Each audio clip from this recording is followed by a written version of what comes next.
Hello, I'm Robert Metzger. I'm a ghostwriter. We are behind the scenes in a video studio. I'm going to take you behind the scenes in the process of ghostwriting a book. Today's topic is the contract, which is the second in a series of videos. If you haven't already watched the first one, please watch it to get the context. After the initial interviews, the next step for you is to send the initial payment along with a signed copy of the standard contract. I'm not an attorney, but I paid one to write the standard contract for my ghostwriting business. The contract begins by specifying the topic that your book will address, the expected size, either in thousands of words or pages. You, the author, choose the word processing format and digital media to use in producing the manuscript.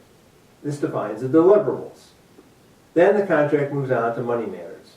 I normally work on a flat fee basis, with part of the payment due when the contract is signed, part due when the first draft is submitted, and part due when the final draft is accepted.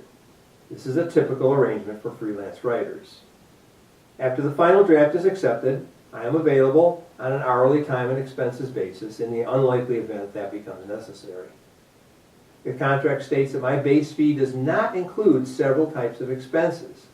The first type of expense that I will bill you for is licensing copyright material.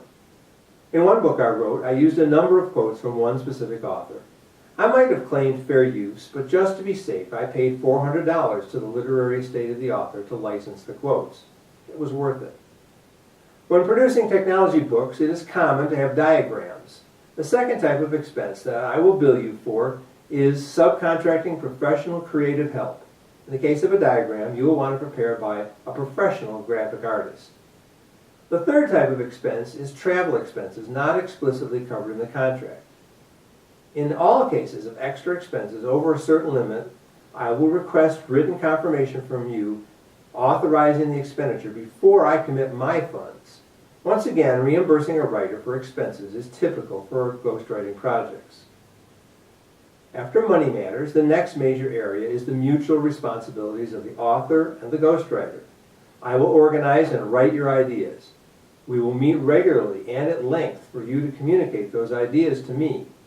The most common cause of failure of the project is the inability to meet. So the contract specifies that repeated failure to punctually attend meetings scheduled in writing is a breach of the contract. This is your book, not mine. If you provide direction or material that I don't think will benefit the book, I will tell you so, and I will state my reasons why. If you understand my reasons, still disagree, I will do things your way.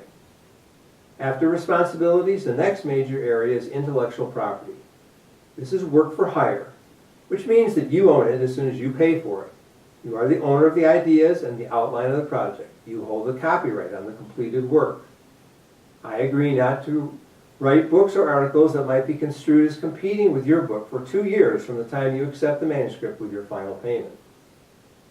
After intellectual property come all the general legalities. We agree that the laws of the state of Texas govern the contract. We agree to resolve disputes through arbitration should we be unable to resolve them otherwise. We agree that any changes to the contract must be signed in writing by both parties. Since you own the copyright to the book, you agree to indemnify me against any lawsuits arising from its publication.